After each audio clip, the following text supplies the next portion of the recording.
हम मीनू झा प्रणाम करै छी समस्त मिथिलावासीके। एकटा MM झा जी के रचना राखीके गीत लऽ कऽ उपस्थित छी।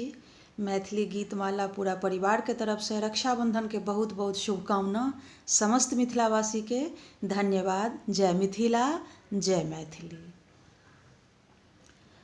हम लाल रंग राखी बान्हब यौ लाल भैया, हम लाल रंग राखी बान्हब यौ लाल भैया, बान्हब यौ लाल भैया, बान्हब यौ लाल भैया, बान्हब यौ लाल भैया, बान्हब यौ लाल भैया।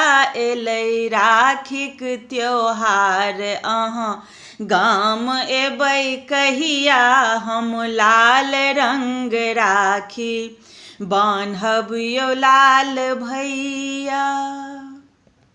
सोनाके थारीमे चानी के दियरा ले सब हम बाती, जुड़ैत हमर जियरा। सोना के थारीमे चानी के दियरा ले सब हम बाती, जुड़ैत हमर जियरा। हम आरती उतारब आलेब सब बलैया, हम आरती उतारब आलेब सब बलैया। हम लाल रंग राखी बान्हब यौ लाल भैया।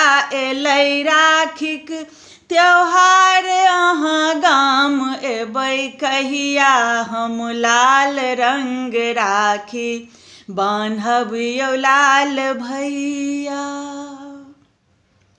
हम सूरत निहारब खुआयब मिठाई ई ताग, रेशम के हम बान्हब कलाई। हम सूरत निहारब खुआयब मिठाई ई ताग, रेशम के हम बान्हब कलाई। चान सूरज सन मांगब हम भाग यौ भैया।